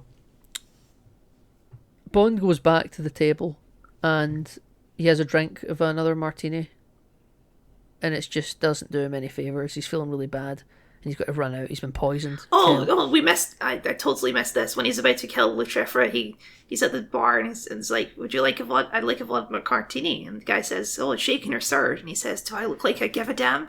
It's like, oh damn! Oh snap! He doesn't want it stirred. He just wants it shaken, Nathan. Yeah, no, Bond is shaking in this moment. Oh, He is God. shaken. He is shooketh. Yeah, he Remember is very shooketh? shooketh. He's shooketh, yes, famous for his. So, Bond needs to get back out to his fancy Aston Martin spy car that's got a whole med kit in it, and it's got defibrillators in it, and he contacts MI6's like med team that are trying to like talk him through it over the phone, and M's listening over the phone. Vesper's not there. He's just sort of ran out himself and not asked anybody to go with him. And they're like, take this and then use a defibrillator 'cause your heart's going to stop and we'll need your heart to keep going, but you're going to pass out, And it gets all through this very high tense moment where there's a heartbeat in the background going do do do do do, and everyone's telling him to push the bloody red button now. But it turns out the defibrillator's not plugged in properly, Kyle. So he passes out, and right in the nick of time, Vesper shows up and shocks him back into life. It's fun. You know how recently, as a little promo thing, they added Le Chiffre to Hitman? Hitman? Yeah. Yes. If you do the Hitman level, this all happens. Like, you do the poker game, he fakes the tell, he poisons you, and you have to run out to the parking lot to get the cure. And they recreate it all in Hitman, because obviously Agent 47 is Le Chiffre's true arch nemesis. Yeah. See, I don't really know too much about the Hitman games. I just kind of thought they were just adding him as like a custom character or something like that. Did they actually add like a DLC No, mission? it's a whole mission, yeah. Fun. It's a whole, it's, they do, limited, they're called elusive targets, where they show up for, 2 weeks, and you have 2 weeks to try and take them down, but it's, a whole custom mission with, they got Mads Mikkelsen back to do new voice lines and all this, yeah. That's very cool. That's very, very It's very cool, yeah. Have you it played has it? the same setup, too, where if you win the poker game, then then you don't even have to kill him. It's like some, foreign government official comes in and shoots him, yeah. Alright, okay. Have you played it? I haven't played it, but I did watch a playthrough of it. I think I'll need to do that. That sounds really fun, actually, especially if they actually got Mads Mikkelsen back. I thought they just got his face right and that was it. Oh, yeah, he does new voice lines for it, yeah. Kyle, we're He came back. out on stage, Nathan, and announced it. I didn't watch that bit. I only saw the first light trailer. That was it. Bond returns to the table, and Le Chiffre tries to hide how shocked he is that Bond's back. He's still alive, yeah. And Bond says, "I'm sorry, that last hand almost killed me." Felix, by the way, at this point is out of the game. He's just throwing money at the table like he has nothing. We're now in the final round of the game. No more buy-ins, no more rebuys. If you're at the table, you're at the table. And it's basically, I think there's 2 other people at the table. They've got nothing. They're just kind of playing for nothing. And it's basically down to Bond and Le Chiffre. They've both got pretty big stacks of Yes. stuff on them. And Bond goes all in again, and so does Le Chiffre. But Bond wins. And that's where he tips the dealer $1 million. Le Chiffre is out. He's bust. He has nothing. He could not afford to lose this game. He lost the game. So Bond and Vesper are very happy with each other. They go for dinner. This is where Bond discovers that the necklace Vesper has on is an Algerian love knot, but she doesn't really want to talk about it. But she just says that, yeah, I do have it. And then Bond says, that's a very lucky man, whoever it is. But she's kind of not really wanting to talk about it, but she's still flirting with Bond, he calls the drink a Vesper because after you've had it, that's all you want to drink. That's a very good line, Vesper goes away to... At this point, Mathis, she gets a call and it's like, oh, Mathis needs me. And he's like, oh, okay. And then he's like, wait, Mathis? For some reason, now he suspects Mathis. I don't know why. Yeah, I'm not quite sure either, to be honest with you. I would like to think that I did understand it, but I'm not sure. It's like... I actually don't know. I don't have a clue. But I think maybe he thinks decides that... to run after her and he sees her getting kidnapped. I think it might have been Mathis that gave him the drink that poisoned him or something. I'm not sure. But yeah, so he follows Vesper, like you say, and he sees Vesper getting kidnapped. So he gets in the car and he does a big chase, and he sees, for some reason, they put Vesper out on the middle of the road, in a dark country road, and just in a nick of time, Bond's able to dodge and flip. they wanted that to happen because they knew Bond wasn't going to hit her. So it's But like, what well, happened he's if he gonna did crash hit her? his car and roll it like 16 times. What happened if he did hit her? Well, then he'd probably get out and be like, oh no, I killed her, oh god, yeah, he'd And be then all they take him. emotionally distraught, and then they pick him up that way. But Yeah, then where are they getting the account number from? Vesper had the account number. that's a great question. I guess maybe Bond also knows the account number. I don't know. Oh, no, because they say that she's giving the account number to her men if she hasn't already, and you need to give me the password. You know? They were very trusting in Bond's ability to swerve off the road. Okay? They were very trusting. Anyway, it's a great practical stunt. The Aston Martin flips a bunch of times. It's all done for real. To be fair though, they didn't have to do that with Vesper. They could have just had a goon like lying on the road, and he probably would have still swerved, right? Yeah, I suppose so, because it happens so quick. Like, your reaction times need to be like superhuman. Yeah. So It's not like if it was just some random person, Bond would just run them over, you know? this Bond night. So the chase results in Bond being captured, and Le Chiffre says, "I'm afraid your friend Mathis is really my friend Mathis." Yes. Well, you're just like baiting out for no reason, just trying to really throw Mathis under the bus. Like, Mathis isn't the traitor, or is he some sort of traitor that we find out in the next one? I'm not sure. I think with Le Chiffre saying that, he must be, right?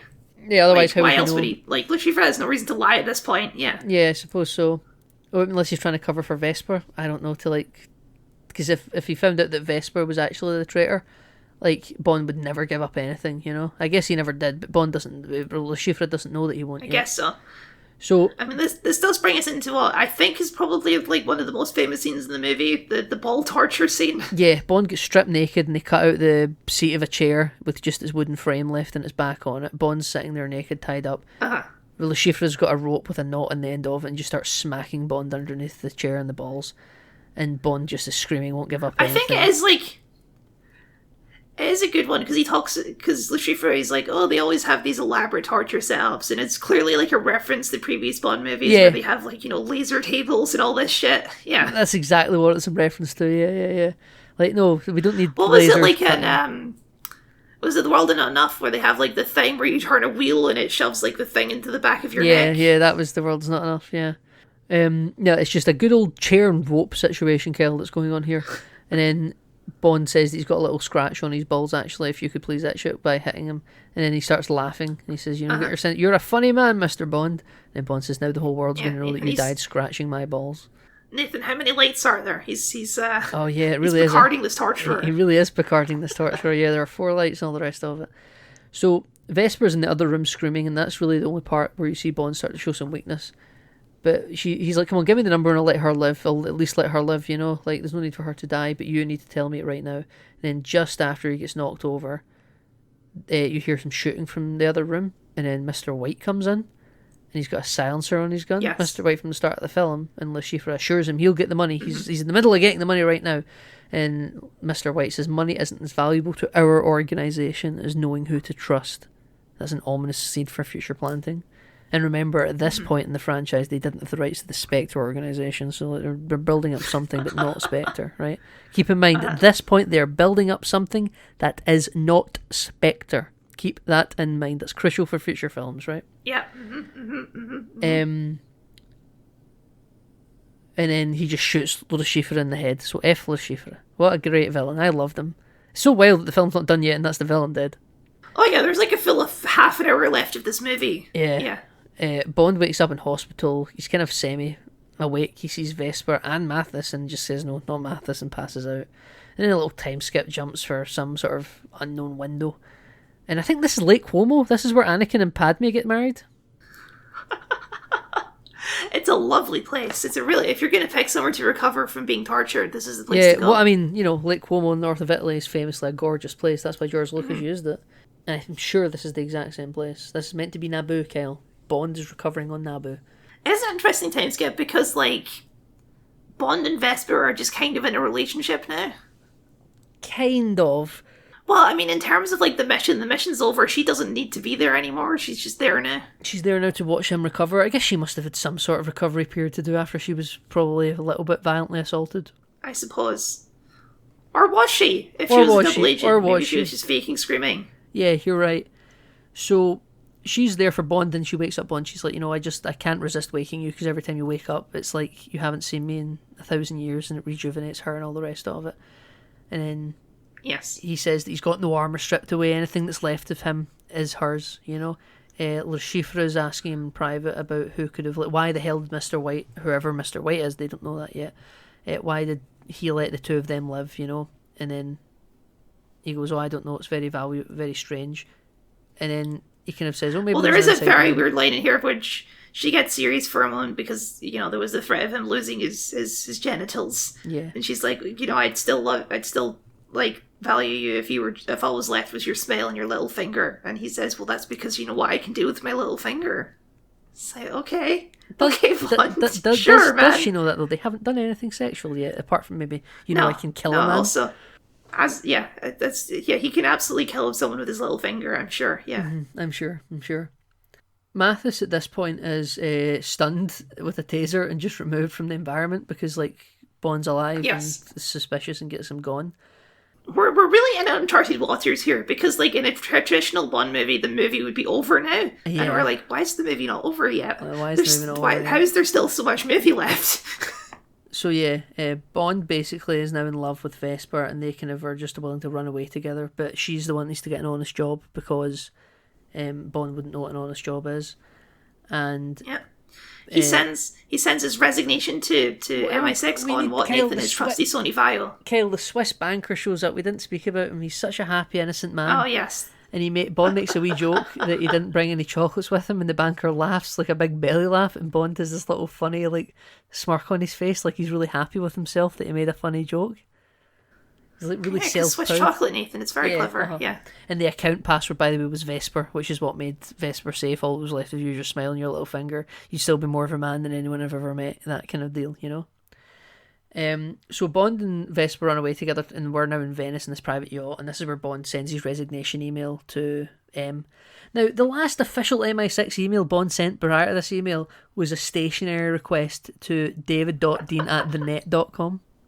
I'm so glad you noted this, because I didn't notice this at all. I paused and looked through all the emails, and they're all just generic things about security updates and briefings, and I wonder if all of these names are behind the scenes people, it's Easter eggs. Probably. The only one that stood out to me is the immediate email before the resignation, and it's a stationary request. Is that Bond needs his pens. Yeah. Can I have some printer ink, please? So I just had to note this down. It's just very funny. I appreciate it when that's actually a detail in a movie and they don't just use lorem ipsum, you know? Yeah, I think if this was I don't know, if this was made in the MCU era, this would have been an email to someone called money.penny, you know?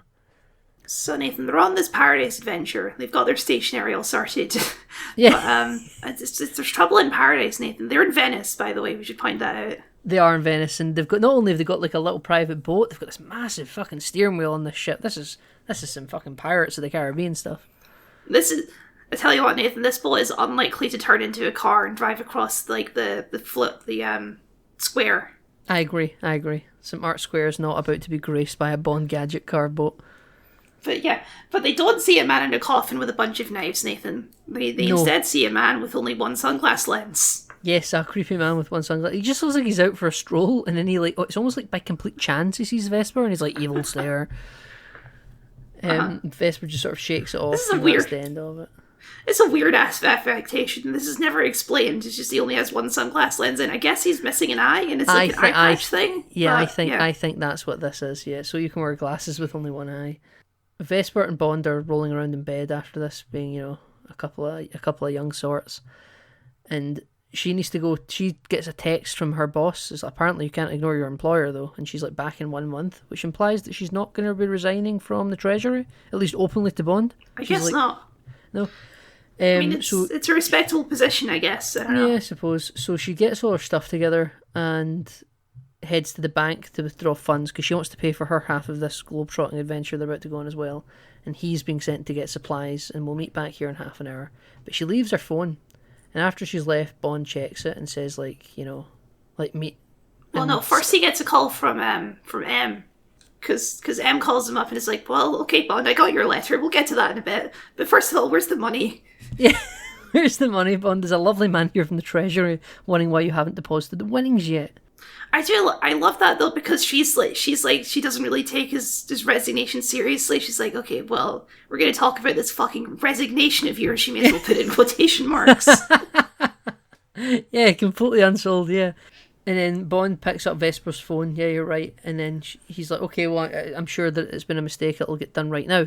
And he's like, okay, very good. I'll speak to you later. And he then picks up Vesper's phone and calls the Swiss banker. And he's like, yeah, it's being put into the account that your company gave us, Mr. Bond. As a matter of fact, it's being withdrawn from right now. And he's like, where? It's like, oh, from the St. Mark's Square branch, of course. Where else could it have been in the world, you know? So Bond just is like... This is when he checks Vesper's phone and he sees it's like meet in 30 minutes or whatever. Yeah. So he's now booking it to find her, and then he sort of does see her and he just kind of follows her a little bit. And apparently he's got a gun on him, because Bond just always must have a gun on him. And he's Bond, yeah. Like, not only is like he watching her, but there's also goons watching her as well, sort of leading her down this like quiet part of like the Venice, where like buildings are currently being held up by big inflatable construction works because they're like falling into the sea essentially. And Bond gets spotted, and there's a quick shot before they start shooting at Bond where he looks really fucking angry at himself for getting spotted, like when he's hiding behind the pillar. He looks really like, oh, fuck off, like this could have like I think Bond's pretty sure that he could have killed both of those men and then fucking interrogated Vesper at that point, and he's just so furious he's been caught. Yeah. He's emotionally compromised, Nathan. Yeah, he is emotionally compromised. So they take Vesper hostage and they're like, we'll fucking kill her, by the way, we'll kill her. And there's like these people with SMGs up in the window shooting down. Bond takes them out and he starts moving through. Then we get this big fucking fight up this sinking building as it's filling with water from the bottom because the air tanks have been shot at, so they're deflating. Vesper gets thrown in the lift and locked in there. At this point, and really for the rest of the movie, we have no idea who these people are. This is all new. Yeah. This has got nothing to do with Le Chiffre. Oh, it does. It kind of does. It kind of does, but like, this is all set up for not this movie, essentially. This is all build up for the sequel. This is to do with the organisation that Mr. White works for, essentially, but Le Chiffre represents them financially, so that's why Vesper essentially wanted to help him get his money back, because that was helping getting the organisation's money back, you know? So... I suppose, like, it's sort of like... It's a much more extended version of Blofeld driving by Bond's wedding and gunning down Tracy Bond. It's like a much longer, elongated version of that scene. Yeah, instead of driving by with a machine gun and ending it to the credits, like we're getting a whole set piece in Venice, you know?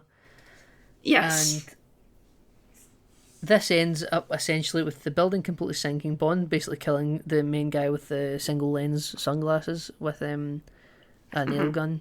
And Bond's also got nails shot into him as well, by the way, because he's looking burned up. The money is assumed lost. It falls into the sinking building. Yes, and Bond then jumps into the water to try and save Vesper in the sinking elevator. And he's kind of getting open, but really not quick enough. And at this point also, I think Vesper's just so heartbroken to have kind of been not only caught out, but like she knows what she was doing was bad all along. So she's like, no, don't do it. And then she sort of just like opens her mouth and allows herself to drown. And I think this is pretty fucking horrific to watch, actually, even if it's not gory. Like, it's very visceral. Like, I can feel the water just simply rushing through her body, immediately suffocating her, you know? I always think about how they film stuff like this, because it must be like terrifying to film a scene like this. Because like drowning is a real risk, even if you're only pretend drowning, you know. Yeah, well, I bet the water's only like it's just as deep as like the roof of the elevator, probably. Oh sure, yeah, but you can drown in a puddle. Yeah. Well, yes, you can. But I think I bet there's like oxygen masks just off shot on camera. She probably does have some sort of breathing apparatus on her that's maybe painted out. And like, yeah, there's so much safety stuff that goes into movies right now. Like, I just assume that, like, whilst a lot of training went through it, like... I just know that, like, whenever you see underwater stuff in movies, especially when there's no masks and stuff, that shit is, like, any single thing could go wrong and you could be dead, right? You gotta be on top of that stuff. Yeah, you must be a professional that have done all your training. Yeah, you can't do this on the day, you know? Yeah, so he's able to eventually get the elevator door open, because it's, like, one of those, like, shutter ones that you open sideways. And he drags her up to the surface. He tries to resuscitate her, but like she's just gone. There's too much water. There's too much known activity. Everything's just clogged up. She is dead.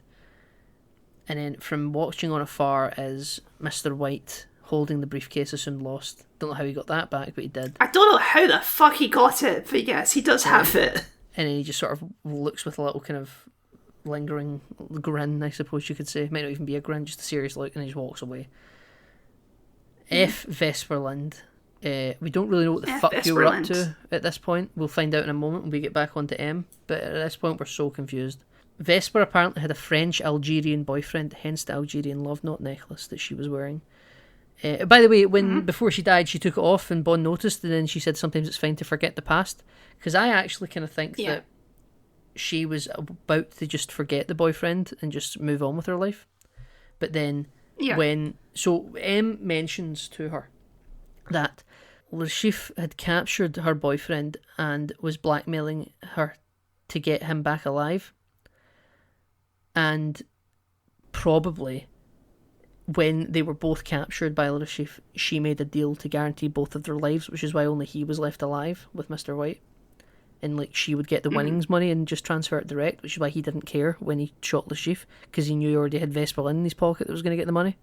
And I think she genuinely did love Bond in this moment, but was like she was trying to essentially try and save him as well, and just kind of didn't want to get caught. But like she was obviously always going to her death essentially, which is what she kind of says that she thinks she did.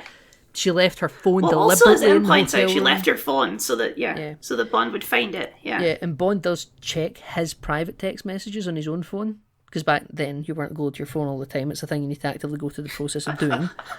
And she leave a final text message to Bond before she left the hotel, and that was just one thing: Mr. White. There's your lead. Go find Mr. White.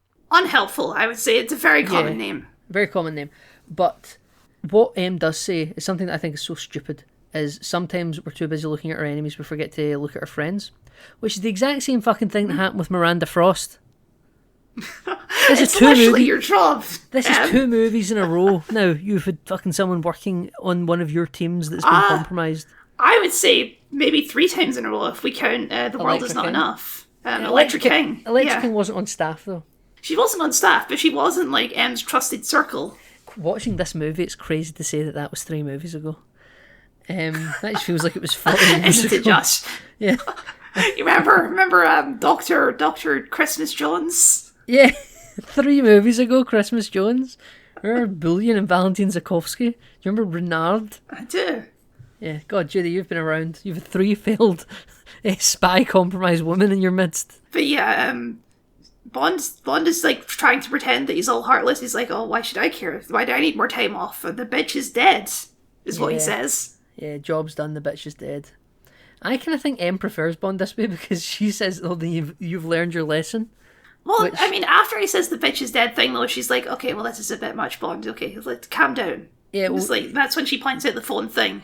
Yeah, well, then M's also like, this at least clears Mathis. And then he's like, no. Keep sweating him. Like, I don't trust him. And he's like, well, you fucking don't trust anyone, do you, Bond? And that's where she's like, okay, good, you've learned your lesson.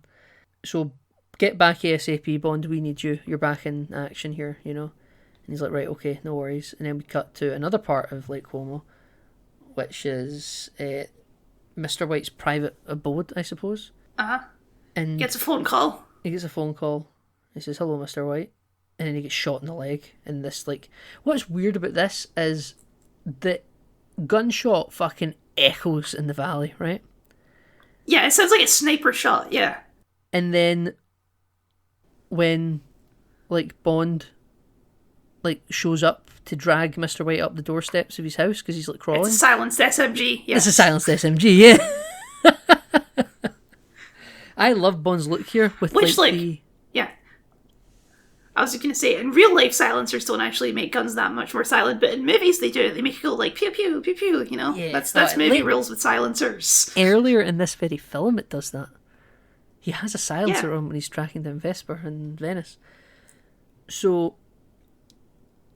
he so Mr. White's like, "Who are you?" And he says, "The name's Bond." James Bond, and the Bond theme kicks into high gear, and we cut to credits, and that is our introduction to Bond, James Bond.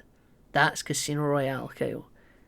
It's confident. It's really confident is the way I described it. It's like, oh, you're invested now. You want to know what's going on. You're going to watch the sequel. Yeah. Exactly. This isn't a one and done Bond movie where the next one's unrelated. Mm-hmm. We've just captured Mr. White. There's something happening here. I'm Bond, James Bond. Here's me in my. I love his little dinner jacket here with the waistcoat and the powder blue shirt. I love it. Mm-hmm.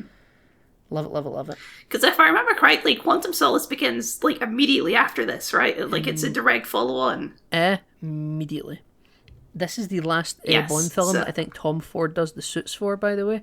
So there's a complete costume change between these movies, and Daniel Craig's wearing a completely different suit. But you just got to pretend that you didn't watch the end of Casino Royale. Okay, yeah, continuity errors, we love that, yeah. Yeah, love it. But we'll get there next week, or will we get there next week? We're Yeah. unsure.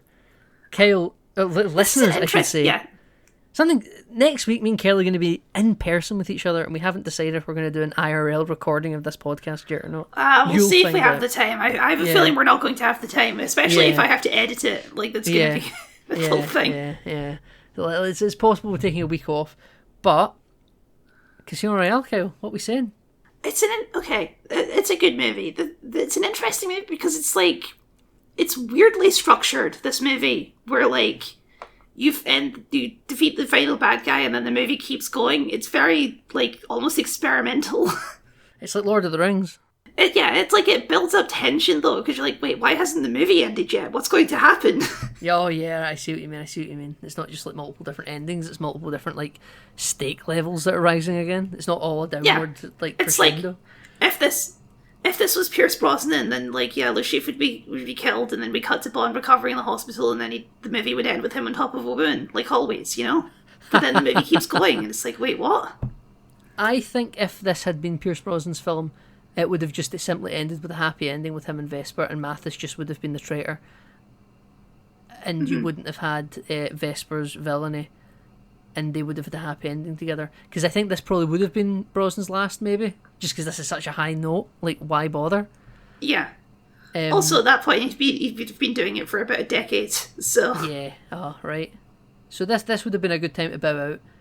But amazing, absolutely tremendous stuff here. They definitely knew they were going places with this film. We'll see. And I appreciate. I personally, I still like my Bonds with a little more cheesiness in them. That's just a personal preference, but I do appreciate how this movie really tries to take Bond more seriously as a character in terms of like fleshing him out, and I do think that's a good direction to take it. Yeah, I'm hoping that, like, even if the movies go back to like a later tone, that is something they continue with, as opposed to Bond just being the sort of like. You don't want an I think archetype Greek hero is the Bond. best way to put it. Yeah, you want a fleshed out, flawed human being. Yeah, sure, yeah. I'm kind of curious to see how the game does it, because I feel like it might hit that tone because it is an origin story. I guess we'll find out. Yeah, we'll find out. We can talk about First Light when we get there, when we get more information about that. But yeah, Kyle, thank you very much for doing this with me as always. Where can the people find you online? People can, of course, find me at Kyle the Scott on YouTube, where I do video essays and game critiques. I recently did a video on the GoldenEye video game, so that's relevant. Plug for that. So that's mainly me. Nathan, where can people find you on the internet? Kyle, the people as always can find me online on social media hosting platforms such as Twitter and Threads, Blue Sky. That's usually my main haunt these days, you know. This is where I'll be. I'm also in Kyle's comment sections from time to time. If I ever have some lovely feedback to give him, you'll see me in there. Kyle, people can also find us though on our entire back catalogue on this podcast. We've done Enter the DCEU, or Enter the Snyderverse, should I say. I keep forgetting the name of that show we done together, where we went through all the films in the DCEU, hence the Snyderverse. And then we went through all of the Fox X-Men movies, all the Deadpools, the Fantastic Fours, the X-Men's. We done the whole lot. Oh, I totally forgot to plug, because I didn't do this last week. Oh. I was invited to appear on another podcast recently. I was invited to appear on the podcast Watchers of Tomorrow, where we talked about the Borderlands movie. So you can also find that on podcast platforms. That's exciting. It's a great listen, everyone. Yeah, that's good cross promotion. That's a really good one. Good for plugging. That's good podcast ecosystem there. It's a good listen. I really enjoyed it, listeners. It felt nice seeing Kyle, listen to Kyle talking to someone where I couldn't butt my opinions in. But if you do like hearing me and Kyle's opinions about lots of different things, we also have lots of these Bond movies to still cut through as well. We're almost done, but we've a big back catalogue you can listen to if you're eager. But everyone, thank you so much for listening, and you can hear us again soon for Quantum of Solace.